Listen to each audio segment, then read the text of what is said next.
Damos muchísimas gracias al Señor que nos está llamando la atención en este tiempo en volvernos no solo a la Escritura como lo hizo en un principio, sino volvernos más y más a la oración. En un libro llamado justamente Un llamado a la oración, su autor J.C. Wright dice: la oración y el pecado nunca vivirán juntos en el mismo corazón. La oración consumirá el pecado o el pecado ahogará la oración. Y agrega esto: no puedo olvidar esto. Miro la vida de los hombres y creo que pocos oran.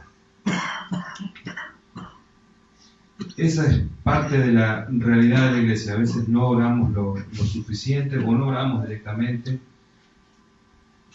Y eso realmente impide que nuestras vidas crezcan y sean lo que Dios quiere que sean. El proceso en el que estamos de crecimiento se obstaculiza si no tenemos una vida fructífera de oración, ¿no?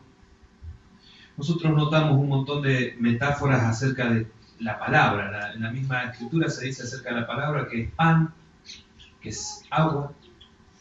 Y nosotros vemos que además del pan y el agua de la Escritura necesitamos, como lo veíamos la semana pasada, el aire que nos provee la oración. De lo que yo quiero hablar hoy puntualmente es de esa distancia que existe entre la oración que podemos hacer y el convertirnos en eso que pedimos ser en la oración. Esa pequeña distancia está contemplada en la Escritura. Pequeña no, a veces muy grande distancia está dicha en la Escritura, y de lo que quisiera estar predicando, pero quisiera ver dos cositas básicas al principio. Hay dos elementos que son sumamente básicos y necesarios para que la oración exista, sin ellos no tenemos oración. El primero es la presencia de la fe. Va a decir Hebreos 11:6 que el que se acerque a Dios es necesario que crea que hay Dios.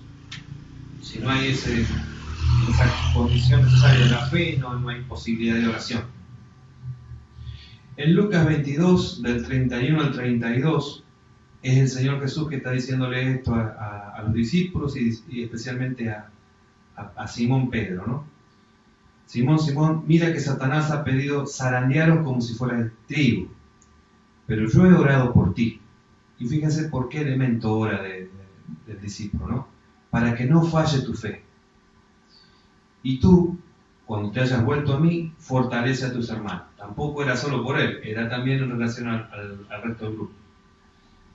El hermano Núñez nos hacía notar en una prédica que Jesús podría haber orado porque no fuera Satanás a lastimarlo, a tentarlo, a hacerlo de alguna forma, a dañarle de alguna manera.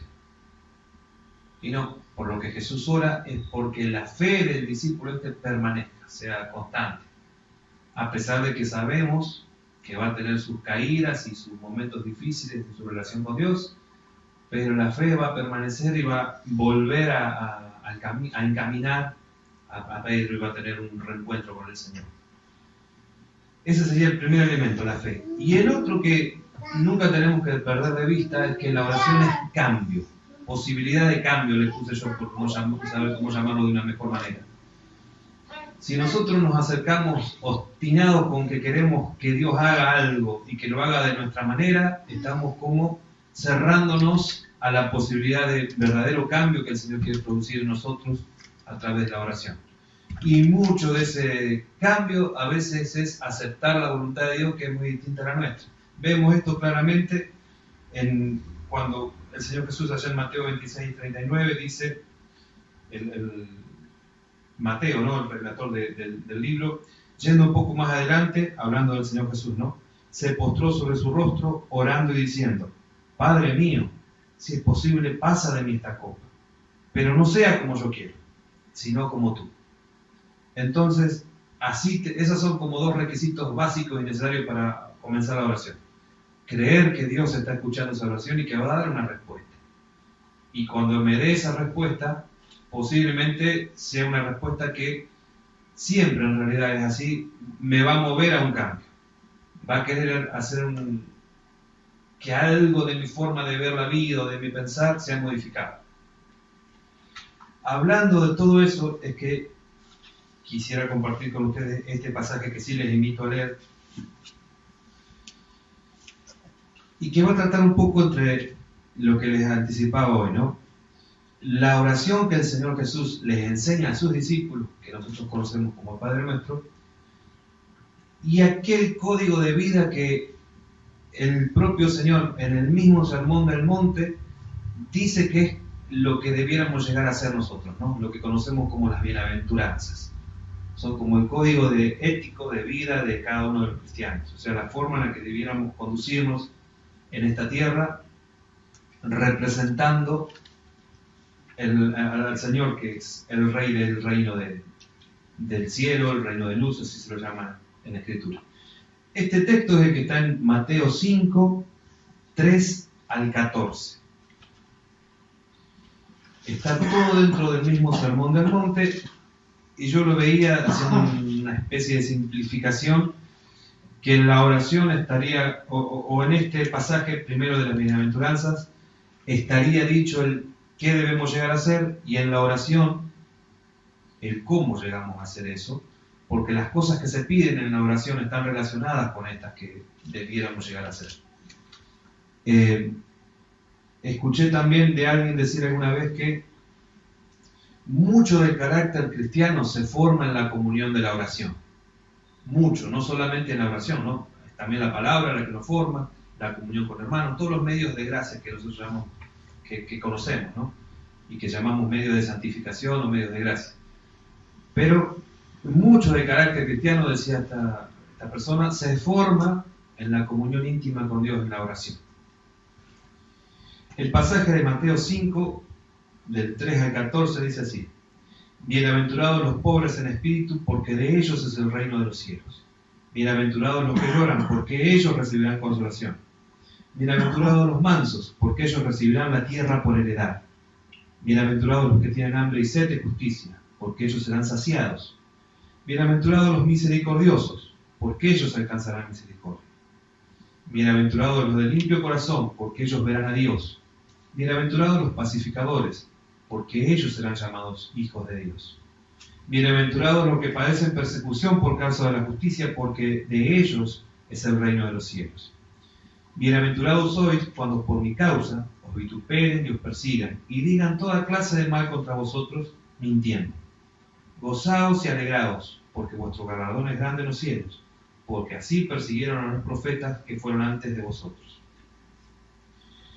Quisiera recorrer entonces con ustedes estas bienaventuranzas, todas estas enunciaciones que se hacen acerca de quiénes son bienaventurados en el reino. Lo primero que menciona es: bienaventurados los pobres en espíritu, porque de ellos es el reino de los cielos. Nombrábamos recién que debemos acercarnos con esta mentalidad de posibilidad de cambio, o sea, de transformación que el Señor quiere iniciar en nosotros, con fe, pero también es necesario otro requisito: la humildad. Así nos acercamos al Señor. ¿Y quién son estos pobres en espíritu, sino aquellos que con un corazón humilde reconocen su necesidad, su carencia de Dios, de su imposibilidad también de tener justicia por sí mismos, de tener la sabiduría que solo Dios tiene? Y en ese reconocimiento se acercan humildes en oración ante quien puede proporcionarles, proveerles todo lo que ellos necesitan para poder vivir la vida cristiana. Estos son los que dicen en este acercamiento: Padre Nuestro. Yo voy a estar relacionando estos dos textos todo el tiempo, el del Sermón del Monte y el Padre Nuestro. Voy a estar yendo y viniendo de los dos. Después sería muy interesante que ustedes traten de hacer ese ejercicio, podríamos llamarle, de relación de los dos textos, y van a encontrar tanta riqueza en ambos, ¿no? Son prácticamente inagotables. Este Padre Nuestro es el reconocimiento de que hay un solo Dios, que es creador, que es proveedor, que es sustentador y que es soberano sobre todo lo que existe. Es desde este reconocimiento de la propia incapacidad y la capacidad de Dios que se acerca, reconociendo la autoridad por encima de ellos de Dios. Vamos a ir muy rápido sobre cada uno de estos.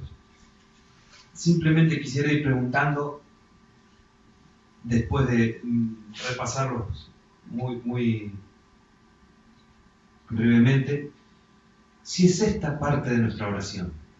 ¿Es esta tu oración? O sea, te acercás al Señor desde ahí, reconociendo que Él es Dios y que uno necesita cada vez más de Él.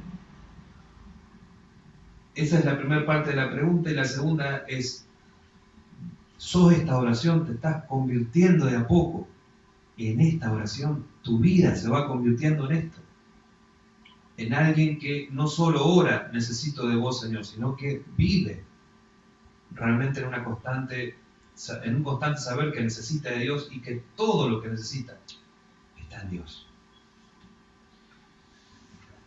El segundo, o la segunda bienaventuranza es la que dice: bienaventurados los que lloran, porque ellos recibirán consolación. Hay un hermano llamado Andrew Murray, y él escribe que la palabra con respecto a Dios que más fuerza tiene en el Antiguo Testamento es santo. Y en el Nuevo es la revelación que el Señor Jesucristo hace de Dios, Padre. Fíjense, el santo de alguna forma enuncia una distancia, y Padre una cercanía inmensa. Aquellos que a la luz de esta santidad que de Dios emana todo el tiempo, se contemplan un ratito nomás, ven su pecaminosidad. No hay otra forma de no ver nuestro pecado, nuestra oscuridad, ante la luz de la majestad, la gloria y la santidad de Dios. ¿Y qué hacen estos? Son aquellos que, como dice la bienaventuranza, lloran ante esa imposibilidad de ser santos como el Padre que quiere que seamos santos. Pero no solo lloran, sino que oran para llegar a ser, con la ayuda del Señor y con responsabilidad, haciendo una tarea de constante vigilancia de que estemos en Cristo todo el tiempo, de que podamos llegar a ser los santos de Dios. Santificados somos, pero estamos en un camino, en un proceso de santificación cada vez más fino, si queremos llamarlo así. Este es el clamor que hacen estos que están llorando que son bienaventurados porque claman por esto. Santificado sea tu nombre. Esa es la oración de estos, que debe ser nuestra oración. Es el reconocimiento de que Él es santo, pero también de que nosotros queremos ser como Él santo. ¿Es tu oración eso? ¿Te estás volviendo a esa oración? En el versículo 5 habla de los mansos. Bienaventurados los mansos, porque ellos recibirán la tierra por heredad. El manso, según veíamos nosotros, o la característica esta de la virtud de la mansedumbre, era dada a aquellos que tienen dominio propio. Y el dominio propio no es, como lo entienden las personas hoy en día, mansedumbre, aquel que se deja hacer lo que sea por quien sea. No. El manso es muy fuerte, porque puede dominarse a sí mismo. Y no se deja dominar por la influencia del mundo, sino que lo que hace es someterse a Cristo. Ahí utiliza, bajo la guía del Espíritu Santo, el dominio propio, para hacer la voluntad del Padre. Estos son los que dicen: hágase tu voluntad, como en el cielo, así también en la tierra. Entendiendo que nosotros estamos así en realidad con un pie y un pie, ¿no? Somos parte del cielo ya, de parte del reino, pero todavía vivimos en la tierra.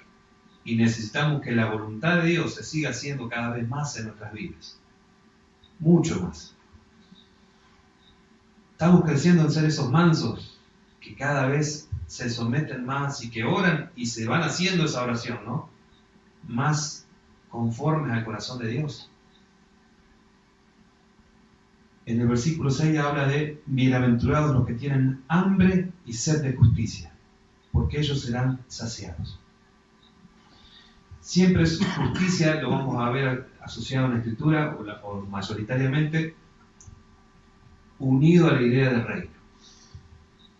Es por excelencia el tiempo donde el reino de Dios sea restablecido por completo, donde va a haber un tiempo de justicia perfecta. Entonces aquellos que están practicando, no su propia justicia, sino practicando, digo, en el sentido de que están en la justicia de Cristo, están en Cristo. Pero a partir de estar en Cristo, están viviendo ahora para buenas obras, como el Señor nos llamó. Es eso que son aquellos que están clamando con su vida todo el tiempo, ¿no? Venga tu reino. Pero no solo lo dicen, ya el reino se manifiesta en sus vidas. Son quienes saben la restauración que el reino de Dios hace cuando viene una vida.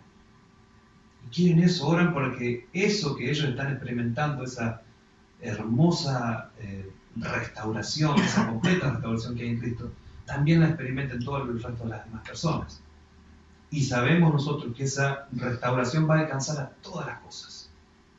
Y esa también debe ser nuestra oración.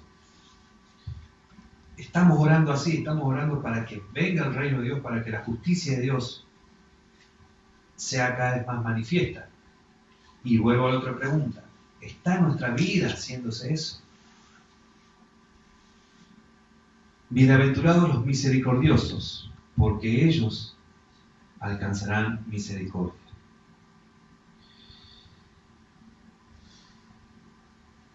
Son quienes van cada día a la oración y elevan su voz al cielo y dicen eso tan maravilloso que enseña el Padre Nuestro, ¿no? Perdónanos nuestras deudas, como nosotros perdonamos a nuestros deudores. Los misericordiosos, aquellos que ejercen misericordia, que viven la misericordia, alcanzarán misericordia. Habla de la gracia también, ¿no? Aquellos que están en la perfecta gracia de Dios porque la vivencian todo el tiempo y en sus relaciones también. Ellos han entendido la gracia, manifiestan la gracia, están en la gracia, recibirán gracia. Nos estamos volviendo eso, hermanos. Nos estamos volviendo cada vez más misericordiosos. Esto que es una característica de Dios, ¿no? Tener misericordia todos los días, dice el Salmo. Gracias porque hoy tenés misericordia por nosotros. Cada vez nos volvemos más así, o cada vez nos hemos vuelto más cerrados y más juzgando las cosas que otros hacen no tan bien como nosotros. Ha fallecido el predicador, el evangelista Billy Graham en estos días. Y bueno, hay opiniones divididísimas acerca de cuán fructífero fue su ministerio. Mucha gente un poco más criteriosa, más equilibrada, dice que es muy cerca para saber algunas cosas que los historiadores después evaluarán y que finalmente Dios sabe, realmente Dios sabe. Pero algunos hermanos que uno respeta bastante dicen lo siguiente: puede que difiramos en algún punto doctrinal, grande, chiquito, pero este hermano a los 99 años, que es cuando fallece, se va sin ningún tipo de escándalos, ni sexuales, ni económicos, ni de ningún tipo. Y con un testimonio de su esposa que dice: Billy no es un gran predicador, pero es un hombre santo. Yo viví con él todos estos 80 años. Es un hombre de Dios, que hace de la palabra su base, de la oración su vida diaria, y trata de caminar en los pasos de Cristo. Ojalá el Señor pueda decir eso de nosotros un día, ¿no? Me parece que no me atrevería a juzgar a una persona así. Y tenemos que crecer en eso, en ser misericordiosos también. Versículo 8 dice: bienaventurados los de limpio corazón, porque ellos verán a Dios. Es una realidad nuestra lucha de pecado, es constante. ¿Quiénes son aquellos que están limpiando su corazón constantemente? Aquellos que están orando, buscando una oración. No nos metan en tentación. Líbranos del mal, Señor. Son aquellos que van a batallar de distintas formas contra el pecado con ayuda del Señor, ¿no? Confesándolo y no ocultándolo. arrepintiéndose y dejando atrás todas esas prácticas, huyendo de todo tipo de influencia que lo lleve en la dirección de ese pecado particular, ¿no? Resistiendo, pero resistiendo en agarrarse más de Cristo. Ahí se resiste el pecado, cada vez más firmemente asidos, dice la palabra, de Cristo, agarrado de Cristo. ¿Por medio de qué cosas nos agarramos de Cristo? Por medio de más oración, de más palabra, de más comunión con Dios. Y estando en un estado, como nos dice muchísimas veces, principalmente en escritos de Pablo, vigilante, alerta, siendo diligente, acerca de cómo está no solo nuestra relación con el pecado, sino nuestra relación con Cristo, que es más importante. Si nuestra relación con Cristo está siendo fructífera, el pecado no tiene lugar. Va a venir la tentación, sin duda. Pero es la primera frase que le cité.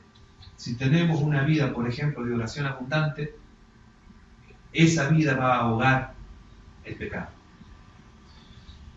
Si nosotros estamos pasando mucho tiempo, creemos, orando, pero a la vez hay mucho pecado, quizás no estamos orando.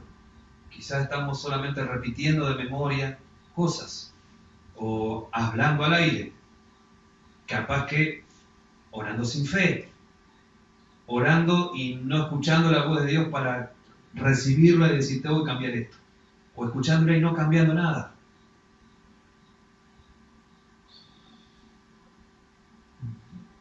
Estamos creciendo en este tipo de oración, de oración como arma de protección y de ataque contra el pecado en nuestras vidas.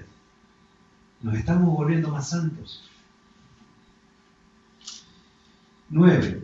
Bienaventurados los pacificadores, porque ellos serán llamados hijos de Dios. Acá yo tomé el término hijos de Dios y entendí pacificadores una vez más en relación al Padre Nuestro, a la expresión Padre Nuestro que estás en los cielos, ¿no? ¿Quién son estos que llegan a ser hijos de Dios? Sino aquellos que ahora, por medio de la obra expiatoria del Señor Jesucristo, están reconciliados una vez más con el Padre. Como dice Romanos 8:5, son aquellos que ahora han recibido el espíritu de adopción que clama, Abba Padre.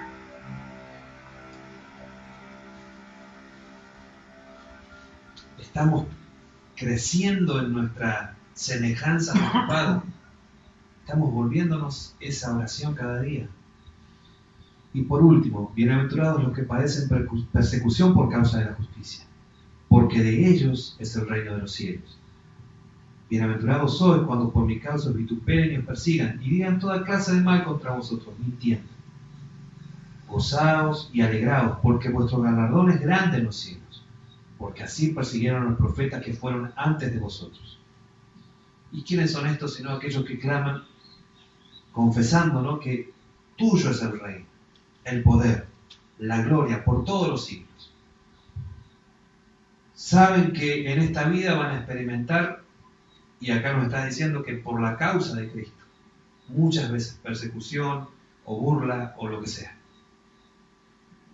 más física o más psicológica o algún tipo de presión social o en el trabajo o en la familia por causa de Cristo.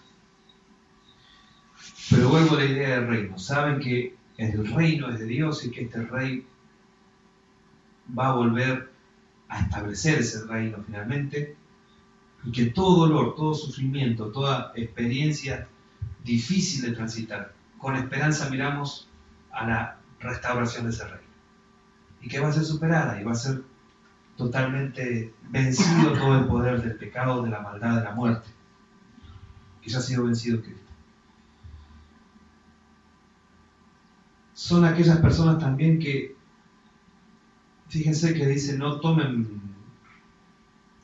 hay ninguna invitación a tomar venganza por mano propia, ni a nada de esto. Son también aquellos que como ya dijimos hoy, oran perdonando a aquellos que puedan perseguirlo por la causa de Cristo, porque como Pablo no sabía que estaban dando cosas contra la hija. Cuando pasa alguna cosa así, cuando se quieren a veces aprobar leyes que son contrarias al cristianismo. Nosotros muchas veces actuamos con violencia como cristianos. Muchos grupos a veces se radicalizan en ofrecer violencia y no toman este pasaje como parte de la vivencia cristiana, ¿no? Sabiendo que toda cosa que en este mundo, por estar bajo el poder del pecado, se va a hacer, no va a ser lo santo, perfecto y correcto que Dios quisiera que se haga. Hay cosas que, por gracia de Dios, simplemente el Señor protege a muchas personas e impide que pasen por la obra del Espíritu Santo, que está frenando toda la enorme, mayor cantidad de maldad que podría estar ocurriendo, ¿no? Pero hay cosas que el Señor permite y que van a pasar, que son a veces contrarias a lo que quisiéramos como cristianos que pasen. Y que en algún punto nos podemos sentir perseguidos o contrariados o rechazados. Va a pasar y según vemos en la Escritura, cada vez más va a pasar eso. Pero ¿qué no debiéramos hacer nosotros? ¿Qué dice el Señor? Que nos escapemos de ese mundo, de ese sistema que está organizado en contra de Dios. Dice que no nos dejemos organizar, dominar por esa forma de pensamiento, influenciar, que no nos dejemos influenciar. Pero ora para que nuestra fe, aún dentro de ese sistema, no se tuerza, no se desaparezca, no sea quitada. Es la oración que hizo el Señor que leíamos al principio, ¿no? Pedro, Satanás, nos ha pedido a todos los discípulos para zarandearlos un tiempo. Pero oro yo, el Señor Jesús ora, para que nuestra fe no desaparezca, no mengue. El Señor nos ayuda a que apuntemos acá, o sea, podamos ver si estamos creciendo en la semejanza de lo que las bienaventuranzas dice, estamos siendo cada vez más mansos, cada vez más misericordiosos. Y sepamos que en la oración que el Señor Jesús nos enseñó a hacer, apunta a eso también. O sea, cómo ser o cómo encarnar lo que el Hijo de Dios debía hacer en la tierra, está contemplado en esta oración que diariamente, no quizás por esas palabras, pero en la intencionalidad y en lo que debe como contenido uno orar. Está todo pensado ya por Dios para que nosotros crezcamos en esta dirección. No hay lugar para satisfacer caprichos ni cosas que a nosotros se nos ocurran en esta oración. Hay lugar sí para glorificar a Dios, para hacer confesión de pecado, para orar por el prójimo, para adorar a Dios, para hacer acciones de gracia como veíamos el otro día, y también para hacer peticiones. La petición que no mencioné porque no le encontré realmente relación es la que dice acerca del pan diario. Pero nosotros tenemos que saber eso, que también el Señor piensa en nuestros cuerpos y que la restauración del reino también incluye nuestros cuerpos. Señor, queremos darte gracias por tus palabras. Ayúdanos, Señor, en esta comparación que hemos hecho de los dos textos, Señor, a poder ver con más claridad qué querés que seamos, cuál es tu voluntad, Señor, que lleguemos a ser, no como cristianos individuales, Señor, sino como tu iglesia. Querés de nosotros que seamos pobres en espíritu, que seamos mansos, que seamos misericordiosos, que seamos perdonadores, Padre Santo, que seamos pacificadores, que invitemos a otros a tu paz, Señor, que compartamos la paz a través de nuestras vidas, que también nosotros podamos con alegría gozarnos aún en los momentos difíciles que puedan venir por causa de tu nombre, Señor. Que podamos, Padre, orar en todo tiempo y que nuestra vida sea una expresión viva, Señor, de que nuestro clamor es: venga a tu reino, Señor. Te damos gracias, Padre. Rogamos tu guía y fuerza, tu dirección, y que podamos, como tu palabra lo dice, orar sin cesar.